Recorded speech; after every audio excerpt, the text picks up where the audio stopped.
What up everyone, it's your boy Xmanny87 here, bringing you another Marvel Legends news video, and what I have for you today is a recap of Marvel Legends reveals during San Diego Comic-Con week.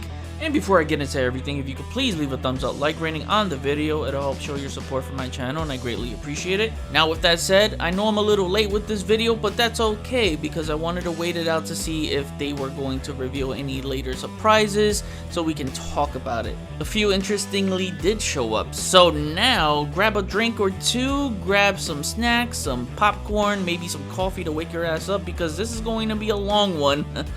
So let's talk about some Legends. Let's go! They did show off the next Disney Plus wave after the Infinity Ultron wave, but before I get to that, they did show off the Infinity Ultron wave on display. I gotta say, this was one of my most anticipated waves this year, as well as many other collectors. I know this because I talked to some of you and you guys let me know that too. And holy crap, seeing them on display, I couldn't stop shaking my head in utter disappointment. Now I know I get shit for being too positive or a Hasbro shill, which I've said many times before that I have a partnership with them. The definition of a shill is having a secret partnership and being paid for it. So trolls just throw the word around without comprehending the real meaning behind it. Even if Hasbro paid me to review, they can't stop me from speaking my mind. If they don't like what I say and don't send me stuff to review, then whatever. They don't send me any reviews anyways, so Xmanny will still get his. I still pay for my figures from my hard-earned salary. I can't control what people say about me, and I could care less of what the trolls say, but I won't ever hold back when I really dislike something. Just because I'm a fan of Hasbro figures and majority of my collection is Hasbro doesn't mean that I have to agree with everything they do. Doesn't mean I have to agree with all their business practices, because I don't. So when I see something I don't like, I will be the voice of the voiceless and air their asses out on things. This Ultron bath is the biggest disappointment of all. It is pure basura.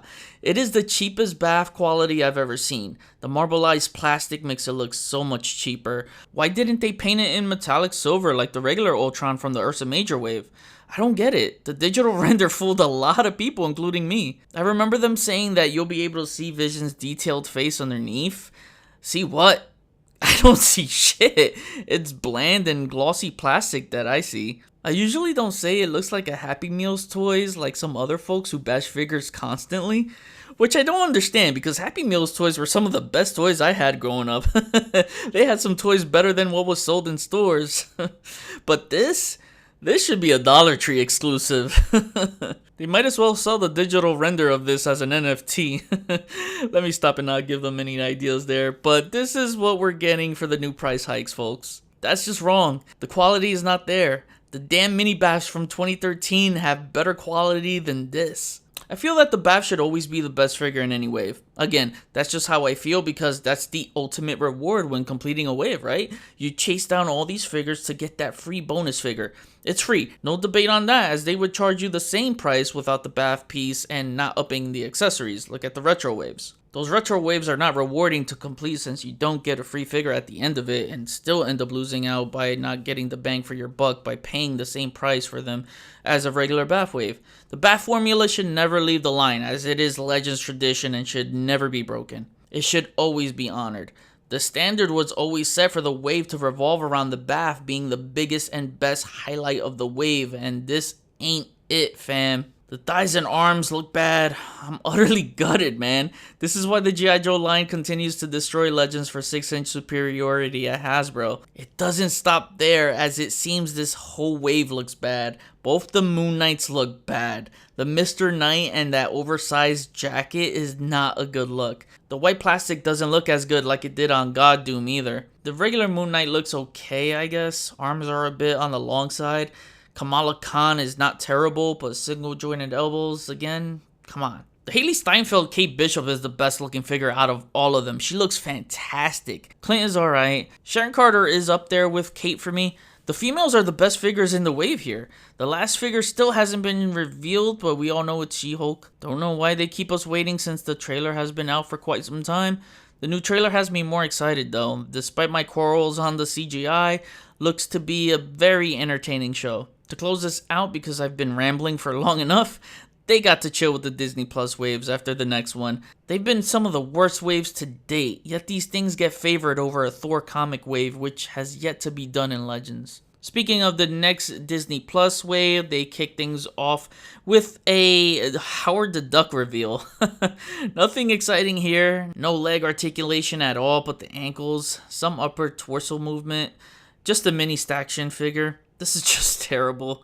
He comes with an Ant-Man head and a pill-shaped glass bottle. I guess you can connect that cloak from the Zombie Hunter Spider-Man onto this. So are they charging $24.99 for these two together? If so, it's a shitty offer. Next reveal was the Richard E. Grant classic Loki. This does look damn good. He comes with 2 energy effects. Digging the new sculpt, the head sculpt, which will have 2 of them. Wished he came with Croaky, the alligator Loki, would have been a cool accessory. But yeah, I'm down for this one. The Jonathan Majors He Who Remains figure is pretty cool. He comes with an apple. Can't wait to see him in full Kang the Conqueror gear. They revealed another Loki item, and this time it's a combination of role-playing and a figure. So it's a TVA Loki on that JJ body with a sword and the twirling flaming effect, along with a re-release of the 2018 San Diego Comic-Con Tesseract. It'll have updated features to it, such as lights and deco to make it more screen accurate. This is a pass for me. Moving on to some comic figures, we get an exciting army builder reveal with the Wakandan Secret Police, the Hattusaraze, something I've been wanting, and it's looking like it'll be one of the post-exclusive army builder offerings or an upcoming Black Panther wave. Comes with the same 2 guns from the Hellfire and Hydra Goons, but in all black. This is definitely going to be one of the best looking army builders on display. The next reveal was something I was hoping to get after having the Vulcan in hand, and that's getting an all new Black Panther on the Vulcan body. New hands and feet plus the half cape looks really cool. It's going to make this figure so much fun to pose. The fact that we are getting a new Black Panther with butterfly joints is exciting because Hasbro did not apply that on their Black Panther figures at all. Release date and how it'll be released is to be determined, but I do expect it to be part of the new Black Panther wave. Next reveal is a new Sentry on the Grim Reaper body mold, and this is just disappointing, man. If you saw my Vulcan review, you heard me mention that I'd like to see an updated Sentry on the retro Hercules body. Why? Why does Hasbro do this? They do this shit every time when they make new bodies, then don't even utilize them properly to put on the right characters. For example, same year they introduced Omega Red in 2018, they had a Venom wave the same year and didn't use Venom on that body. It wasn't used until 2 years later on Warpath. Then animated series Venom last year. It was only used 3 times in 4 years? That's pathetic. The Death's Head 2 body in 2017. So many candidates for that and only used 4 times in 5 years. That's just to name a few. Who knows the next time we'll see that Hercules mold again. I personally don't like a skinny Sentry, which is why I didn't like the Toy Biz one, and I don't like this one. Hyperion mold is not the ideal body type either, since it was too stumpy looking on him. But if they were going for this depiction of the comic, then I guess they succeeded in nailing this certain look since he's a little more slimmed down. The L'Oreal or Thoriel hair sculpt looks great though, I'm not gonna lie. He's got a new belt and a new cape with a sculpted collar piece. The accessory I love, which is a melted away face and a translucent flaming hair from him transitioning into the void. Always fascinated me seeing him damaged that way, as Sentry's weaknesses are more mental and emotional, definitely not physical. Even though my personal preference is a jacked up Sentry, this might grow on me. Might. $25+ for old body bucks is not cool. Anyways, he'll be a Walgreens exclusive in the US and EB Games in Canada. I think this offer will set up a figure of him as the Void in the future. That would be exciting to see. The next reveal were Spider-Man themed characters for an upcoming Spider-Man wave or set, I believe. They didn't say other than to stay tuned, but I love that they dove deep into obscurity. You know me, I love the obscure characters, so the first one is the Human Fly. He's got his wings that rotate and plug into the back. But what did I tell you in my Vulcan review about the Bucky Cat mold? Ha! Every time they say they're going to phase out of it, they keep coming back with it. Jeez! The Waisu Spidey 2099 body would have been better suited for him so he can have butterfly joints. I do love the colors and the head sculpt. I'm always excited to add to my Spider-Man side villain shelf.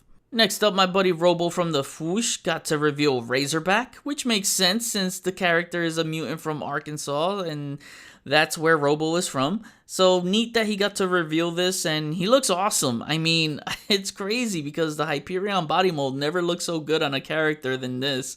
I don't know if it's the boar mane that does it, but this matches the physique of the character in the comics. The head sculpt is phenomenal. I love this. Another great addition to my Spider-Man side villain shelf. The next one I'm super stoked for because they are completing the Life Foundation finally, and you know I'm all about team completions. Agony is revealed and it looks beautiful. She's on the Shriek body with double jointed pinless elbows and legs. Same hands and feet as Tigra it looks like. Love the hair and the head sculpt. Now we just need an updated screen with double jointed pinless elbows and knees. Riot was revealed, and this may be disappointing for some as even though he was drawn in different ways, the Hasbro team took liberties to make him as big as possible, so they put him on the Monster Venom body. I think he should have been on the Death's Head 2 body, another missed opportunity again for that mold.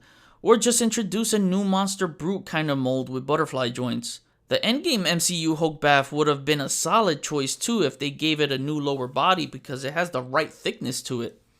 His colors look reversed to me. I mean, he's been in blue and he's been in gray, so they decided to go with all blue and some gray and black highlights. Would have preferred all gray with blue and black highlights, but that's just me. Thought that would have looked better in my opinion.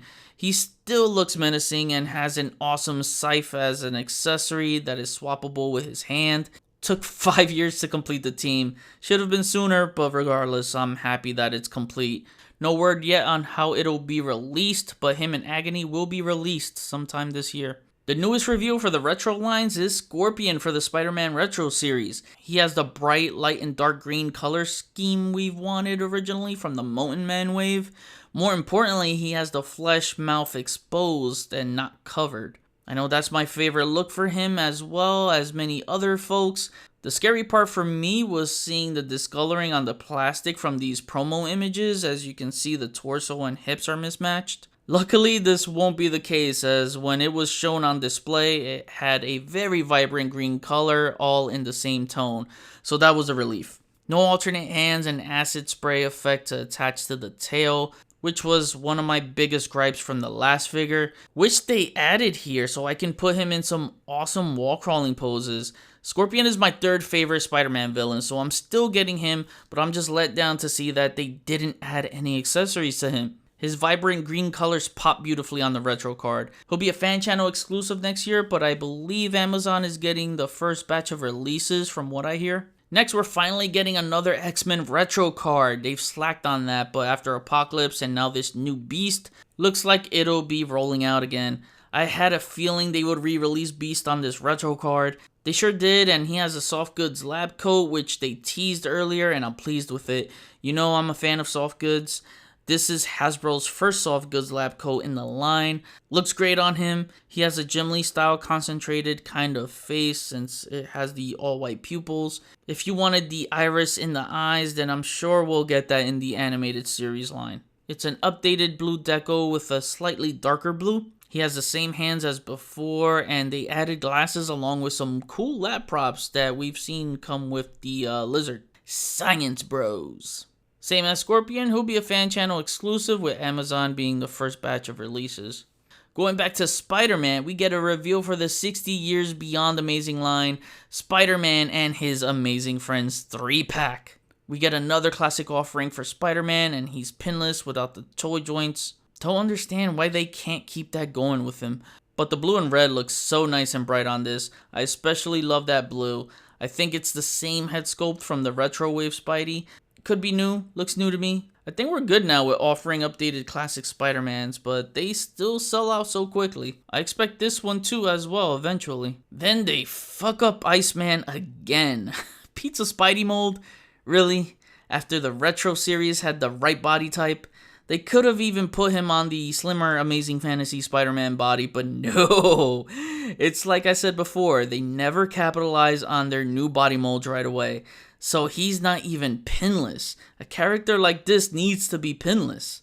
And why cel shading when the other two don't have it? Throws off the set entirely.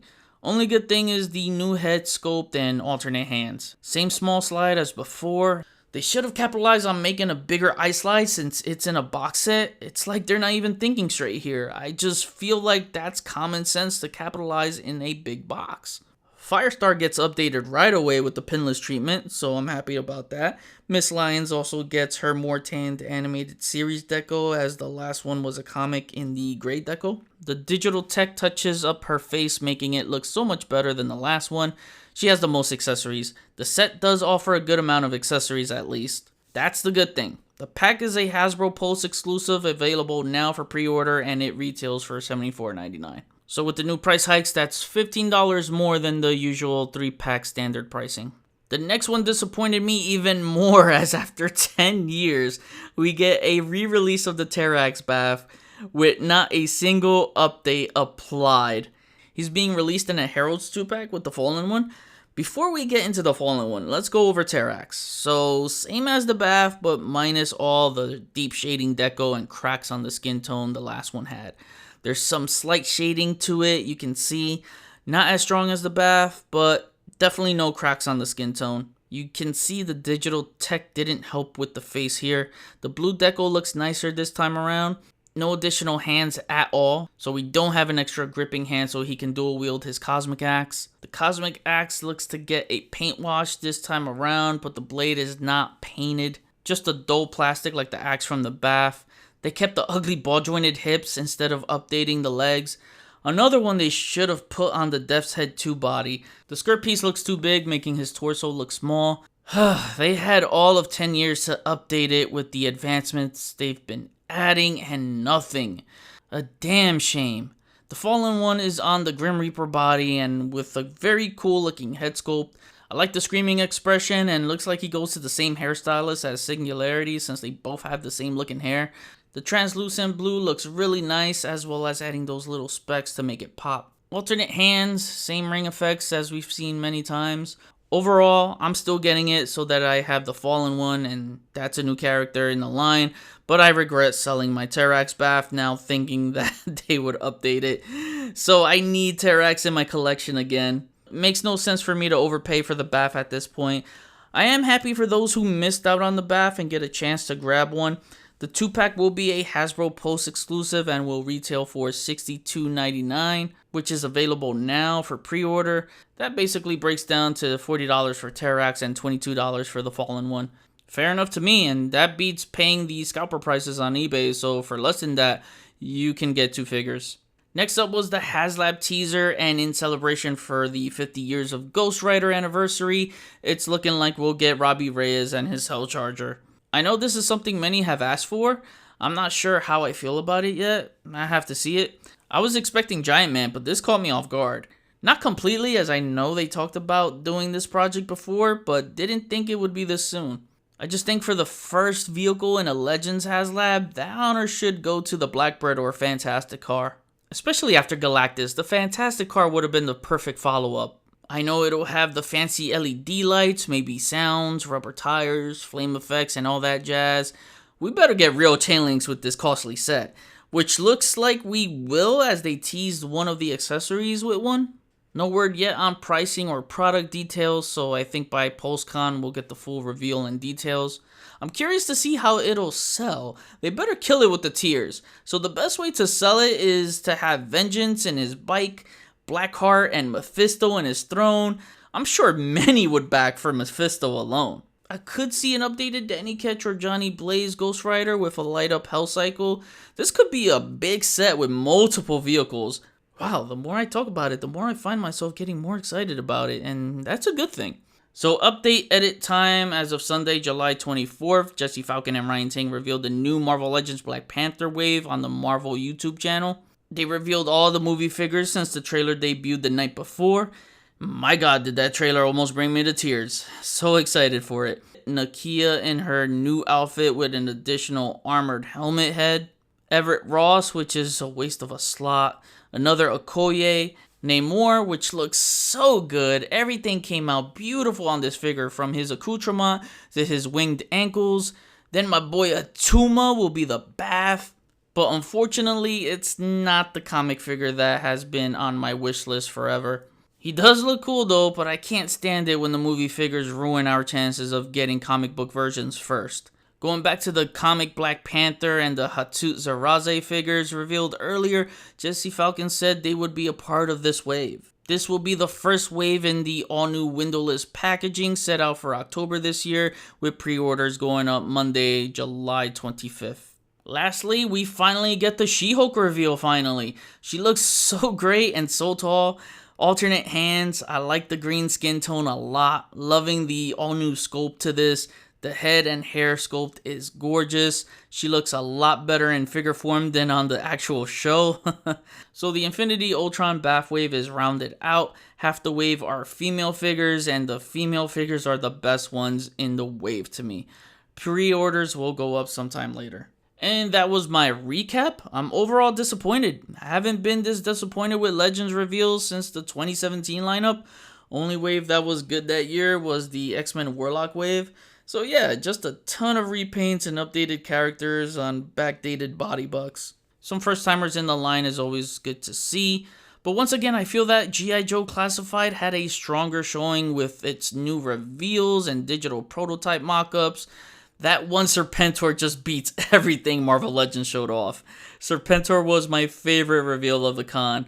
Also, to be fair, I did feel like the Legends team held back some, so hopefully come post-con, they batter up and swing for the fences. I'll be looking forward to seeing what they have in store for us. Now I kick it back to you. What was your favorite reveal? Are you excited or disappointed? Don't let my disappointment bring your excitement down if you're excited. You like what you like, and no one should change your mind about it, so don't shame people for liking what they like. That's abhorrent. I would never do that to anyone, even if I dislike something, so let's keep the comments civil and let's do better as a community.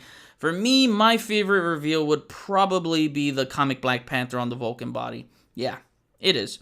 Comment below, let me know, we'll chat about it. Follow me on Instagram if you haven't already, at xmanny87. Hit the notification bell so you always know when my latest videos are up. Share and subscribe if you're new. See you on the next video. Peace, peace.